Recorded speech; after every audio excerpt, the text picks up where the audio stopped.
बहुत अच्छा हो गया। नेक्स्ट पॉइंट पे चले अथर भाई, क्या कहते हैं? गो अहेड है। जी जी बिल्कुल बिल्कुल, नेक्स्ट पॉइंट पे चलते हैं। हमारा जो नेक्स्ट पॉइंट है वो कुछ इस तरीके से है कि Sahil wants Adam seeker, reason why my plan Sahil will help me if I fail. I guess यहाँ पे रीना बाजी ने एडम का जिक्र करना था, तो मैं चाहूंगा बसारत आदम भाई जो है वो इसको इनिशिएट करें कि एडम सीकर और साहिल, बर्फ और आग, कीड़ा और बर्ड यानी तीतर, ये क्या मतलब है, इसका क्या मतलब है? सर इसका बड़ा ख़तरनाक मतलब है और आपने बड़ी कंट्रोवर्शियल बहस छेड़ दी है। इससे मुमकिन है कि एडम सीकर और साहिल के ताल्लुकात भी ख़राब हो सकते हैं, और अगर नहीं हुए तो हमारी हत्तल इम्कान ये कोशिश होगी कि या फिर ताल्लुकात ख़राब किए जाएं, अगर नहीं होते तो उसको एक्सपोज किया जाए कि वो क्यों नहीं हो रहे। उसकी वजह यह है कि एडम सीकर, साहिल जिस टॉपिक को लेके उछल रहा है, उछलता रहेगा, वो टॉपिक दरअसल एडम सीकर, जिसको अपनी बाइबल के आमिर भाई कहते हैं छंकने का भी नहीं पता, मुझे नहीं पता इसका मतलब क्या होता है, लेकिन it must be something really good. तो उसकी बाइबल के अंदर ना सिर्फ स्लेवरी मेंशन है, बट बल्कि उसके अंदर दर्जनों मकामात पे पोर्नोग्राफी मेंशन है, वहां पे दर्जनों मकामात पे चाइल्ड पोर्नोग्राफी मेंशन है। अगर आप इजाजत दें, मैं एक स्लाइड शेयर करना चाह रहा हूँ बिल्कुल। कि जो निसार जो है वो बैठ के इस्लाम पे इश्कालात करेगा, नबी करीम सल्लल्लाहु अलैहि वसल्लम की ज़ात पे, अम्मी आयशा की उम्र पे इश्काल करेगा, या स्लेवरी पे इश्काल करेगा, या सेक्स विदाउट कंसेंट पे इश्काल करेगा, उसके लिए ये स्लाइड मुलाहिजा फरमाए।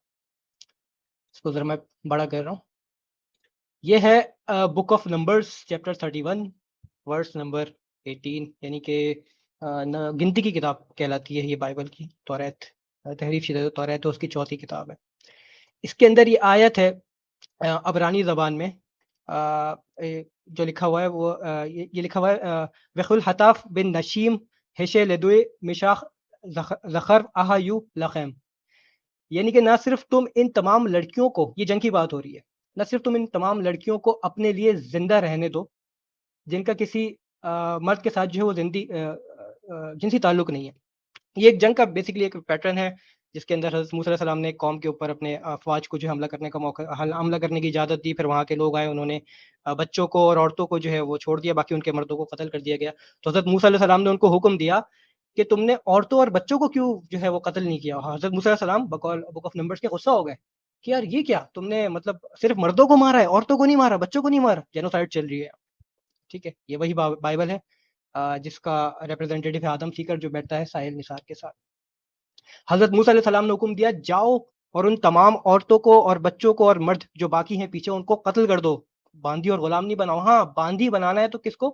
तफ को बांदी बनाओ। तफ कहते हैं अबरानी जबान में यंग लड़कियों को। और वो यंग लड़कियां, ये तफ, ये जो मैंने यहाँ लफ्ज है ये हाईलाइट किया हुआ है, और ये नीचे ब्लू में जो हाईलाइट है वो लखैम, अपने लिए।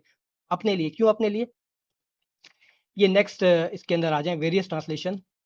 जो ये तफ लफ्ज है इसके मायने है चाइल्ड एंड इन्फेंट। और तौरात की जो कमेंट्रीज हैं इस वर्स के ऊपर, उसके अंदर कुछ रबायत ये मेंशन करते हैं कि मिनिमम जिन बच्चियों को जो है वो स्लेव्स बनाया गया, वो उनकी एज कम से कम 3 साल थी। ये मैंने एक जगह पढ़ा था, लेकिन ऑन द अर्जेंट बेसिस वो रेफरेंस मैंने निकाल पाया। इंशाल्लाह अगर कोई डिमांड करता है तो वो रेफरेंस भी इंशाल्लाह शेयर कर दिया जाएगा। यहाँ पर ये हिब्रू इंग्लिश पॉकेट डिक्शनरी है टू द ओल्ड टेस्टामेंट 1905 की बाय कार्ल फेयरबेंथ। वो यहाँ ये लव स्टफ मेंशन करते हैं, जिसकी ट्रांसलेशन होती है children, little ones. Jubilee Bible 2000, jubilee Bible एक, it is the only translation that does word to word Hebrew और अंग्रेजी वर्ड टू वर्ड ट्रांसलेशन करती है। बहुत वेल नोन और बहुत हेल्पफुल बाइबल है। इसको पढ़ते वक्त जो है, जिस तरह हमारे यहाँ कुरान होता है कि कुरान की कुछ कुरान के जो है ना वो जो है वो मेंशनिंग ऐसी होती है जिसके अंदर प्रिंटिंग ऐसी होती है इसके अंदर अरबी इबारत के साथ तर्जुमा होता है, और कहीं कहीं ऐसा होता है कि अरबी इबारत के एक एक लफ्ज के साथ जो है ना वो तफसील के साथ तर्जुमा किया जाता है। तो ये जुबली बाइबल भी उसी तरह है कि एक वर्ड होता है, फिर उसकी ट्रांसलेशन होती है, फिर वर्ड टू वर्ड ट्रांसलेशन और बहुत ही यूनिक इंग्लिश वर्ड्स की ट्रांसलेशन होती है।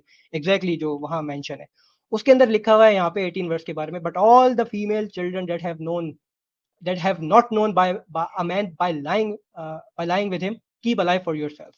क्यों? अपने लिए। दूध पिलाने के लिए तो रखा नहीं होगा, किस काम के लिए रखा होगा ये भाई? ये काम जो है एडम सीकर भाई जो हमारे वो बेहतरीन तरीके से बता सकते हैं। और फिर इसके अंदर एक मुद्दा मैं और ऐड करना चाहूंगा, वो ये है कि ये जो मूसा अलैहि सलाम ने अपने हवारियों को या अपने उनको हुक्म दिया, अपने सोल्जर्स को हुक्म दिया कि चेक करो जाके कि कौन सी ऐसी औरत है या बच्ची है जो किसी मर्द के साथ नहीं सोई, तो उसको अपने लिए बाकी रखना। तो ये चेक किस तरह किया होगा, ये मैं आप लोगों पे छोड़ता हूँ, और बल्कि आप लोगों पे क्या छोड़ता हूँ, ये मैं उन मुर्तदीन और जो है ना उन मुशरिकीन पे छोड़ता हूँ जो दिन रात लौंडी, बांधी और सेक्स स्लेव और चाइल्ड मैरिज का रोनर होते हैं। जज़ाकल्लाह। बहुत बेहतरीन बसालत भाई। इस पे मैं एक और बात ये ऐड करूंगा कि मिस्टर साहिल उर्फ Nisar Shaikh, mister X Muslim, आप ये कहते हैं कि आपका मुकदमा जो है वो सिर्फ ह्यूमैनिटी पे बेस्ड है, और इस्लाम को आप, इस्लामिक स्लेवरी को आप इसलिए टारगेट करते हैं क्योंकि आपका जो मुकदमा है वो ये कहता है कि जो ह्यूमैनिटी है उसके अगेंस्ट जा रहा है ये स्लेवरी सिस्टम, या जिसको बसरत आदम भाई ने बिल्कुल जबरदस्त तरीके से ये जो है वो एक्सप्लेन किया कि किस तरीके से वो जो बंदा जिसको आप अपनी स्ट्रीम में बिठा रहे हो, जिस बदतमीज बदलियाज बंदे को, बेशरम को आप स्ट्रीम में बिठा रहे हो, जिसको अपनी बाइबल का कख नहीं पता, छणके का भी नहीं पता, जैसे हमारे एडम सॉरी हमारे आमिर भाई कहते हैं, तो उस बंदे को आप अपने इस स्ट्रीम पे बिठा रहे हो ताकि वो आपकी हेल्प कर सके या ये कह सके कि आपको बचा सके। तो क्या ये हिपोक्रेसी नहीं है? क्या आप अपने कॉज के जो है के साथ भी ऑनेस्ट नहीं? जब कोई इंसान अपने कॉज के साथ ऑनेस्ट नहीं हो सकता तो वो बाकियों के साथ, अनजान अवाम के साथ क्या ऑनेस्ट बनेगा? आप एक और अपनी स्ट्रीम में कहते रहते हो मिस्टर साहिल कि इसी हमारी स्ट्रीम की वसातत से मैं आपको ये बात पहुंचा दूं कि आप जो है वो इस्लामिक एक्सपेंशनिज्म, यानी इस्लाम जो एक्सपैंड करने की आइडियोलॉजी रखता है उसको आप बड़ा बुरा कहते हो, और हमेशा ये कहते हो कि इस्लाम ब्रूटल है, या हमेशा कहता है कि आप जो है वो ये एक्सपैंड करते रहो जब भी आप पावर में हो। तो आप जिस बंदे को बिठा रहे हो, चलो वो तो देख लें कि उसकी जो है बुक, जो होली बाइबल जो है उसमें क्या क्या लिखा है।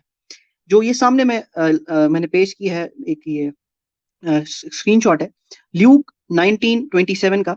But those enemies of mine who did not want me to be king over them, bring them here and kill them in front of me. यहाँ पे जीसस जो है वो जीसस के कॉन्टेक्स्ट में बात हो रही है कि जीसस अपने जो है वो जब वो रिजरेक्ट होंगे, जब वो वापस आएंगे बाद में, जो कि सेकंड कमिंग है जिसका बाइबल में भी जिक्र है, इस्लाम में भी, तो वो लोगों को ये कहेंगे कि जो मेरी बात नहीं मानता उसको मेरे सामने लाओ और मेरे कदमों तले उसको गला काट दो उसका।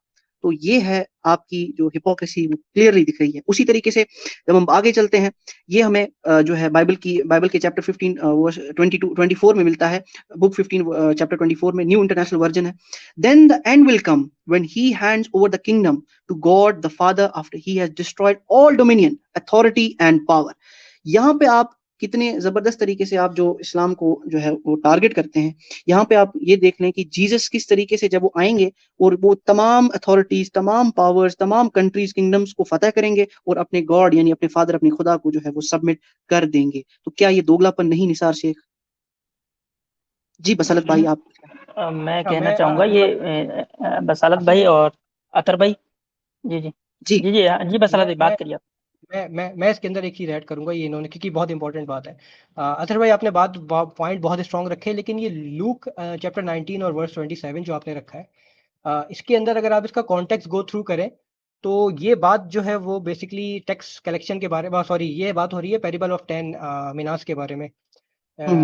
इसका जो कॉन्टेक्स्ट है वो एक किंग का जिक्र हो रहा है, और एक पेरिबल एक स्टोरी है, जिसको कुछ मिसअंडरस्टैंडिंग की वजह से हमारे लोग ये समझ बैठते हैं कि शायद ये जो है वो जीसस की बात हो रही है। क्योंकि I am being really honest here, और हमारा जो है ना वो हमारा तो मिशन ही यही है कि बिल्कुल सच्चे बनो और सच्चाई इससे फैलाओ। ये लाइव स्ट्रीम से ये पता लगता है कि हम जो है वो कितने ऑनेस्ट हैं। मैं अपनी इस बात को वापस लेता हूं क्योंकि बसरत भाई ने मुझे करेक्ट किया है, क्योंकि सोर्सेस जो है वो they may be wrong and I accept that. बिल्कुल ये इससे अच्छा, पता और लगता है हमारी ऑनेस्टी। लेकिन लेकिन लेकिन लेकिन एक आपका पॉइंट एक जगह स्ट्रांग है, वो ये है कि इसके बाद जो चैप्टर शुरू होता है वो है चैप्टर वर्स 28 से, Jesus comes to Jerusalem as king के नाम से। तो वहां पे ये जो जीसस ने जो पैरिबल आपको सुनाया है, एक बादशाह का पैरिबल है, जिसने कहा था कि अगर कोई मुझे इस इलाके पे या इस सल्तनत पे बादशाह बनने से रोके तो उसको मेरे सामने लाओ and kill them in front of me. This is what Jesus said in that parable. और उसके बाद फौरन जिक्र होता है Jesus comes to Jerusalem as king का, कि मसीह जो है, यसू जो है, वो असल में बादशाह है यरूशलेम का। तो when he comes again, when he comes back, जैसे आपने कहा, उस बात की मैं तायद करूंगा, he will be A ruler of the kingdom of Jerusalem. और जो उनकी बात नहीं मानेगा तो उसके साथ भी वो वही करेंगे जैसा इस पैरिबल में जिक्र हुआ। यानी कि आपकी बात इंटायरली गलत नहीं थी, आपकी बात इंटायरली जो है वो पार्शियली इसके अंदर थोड़ा सा ऊंच नीच थी, लेकिन what are you trying to say, I am 100% being agree with you. Thank you ji. So much Basalat भाई मुझे आसिम भाई कुछ कहना चाहते जी आसिम भाई। जी, मैं अपने ऑडियंस के लिए 10 सेकंड का एक बफर देके एक सवाल पूछता हूँ कि बस ये एडम सीकर और साहिल, इन दोनों के बीच कॉमन चीज क्या है? कॉमन चीज क्या है? सिर्फ एक ही है, बाकी सारी चीजें वही मसला है, आग पानी वाला, शोले वाला, और कह सकते हैं बर्फ और आग वाला मसला है। कहीं भी कुछ नहीं मिलता, सिर्फ एक चीजें हैं जो दोनों के दरमियान कॉमन है। मैं चाहूंगा कि हमारे जो भी व्यूअर्स हैं, देख रहे हैं, वो जरूर कमेंट्स करें इस पे कि क्या चीज वो कॉमन है और वो क्या समझते हैं। खैर बहरहाल, लेकिन ये लोग, आप जो कह रहे थे ना कि ऑनेस्टी, ये लोग बहुत ऑनेस्ट हैं अपने कॉज को लेकर के। इनका कॉज है क्या? इनका कॉज इंसानियत थोड़े ना है। ये तो मतलब हाथी के दांत दिखाने के कुछ और, खाने के कुछ और, वो वाला मसला है ना कि अच्छे अच्छे नारे लेकर आओ, लोगों को थोड़ा लुभाओ, लोगों को लगे भी अंदर से अरे क्या बात हो रही है, तो वो वाला मसला है। इनके कॉज जो है वो सिर्फ एक हैं, वो सबको पता है कि क्या है वो, ठीक है। जैसा कि सुपर चैट, सुपर कंजूसी वाला मसला है। और इसके लिए वो लोग यूज किसको करते हैं? वो कम्युनिटी आ गए, मतलब आ गए होंगे, कॉमन क्या है इन दोनों में? आई थिंक अभी तक आंसर नहीं है, तो चले मैं ही बता देता हूँ। वो है इस्लामोफोब। ये दोनों इस्लामोफोब है, इसके अलावा और कुछ कॉमन नहीं इनके बीच में। और इनका एजेंडा है इस्लामोफोबिया को हवा दो और सुपर चैट, सुपर कंजूसी करो। ये है इनका कॉज। आदम और साहिल में एक और चीज कॉमन है और वो है जबान। दोनों की जबान, दोनों के तरीके, दोनों का एजेंडा, ये भी सिमिलर है इन लोगों का। और अक्सर अगर आप नोट करेंगे, तब जब साहिल अकेले बात करता था, जब वो इतना मशहूर नहीं था और उसने अपना एक इमेज नहीं बनाया था, तो उसकी जबान वर्स देन आदम थी। आदम तो फिर भी जो है वो एक गालियां इतनी खुल के नहीं बकता, लेकिन साहिल की जबान जो है वो ऐसी थी कि आप कान पकड़ लीजिए। लेकिन हमारा ये सवाल था और हमारा जो इशू था वो ये था कि इसको जरूरत क्यों पड़ी है, साहिल को आदम की जरूरत क्यों पड़ी है।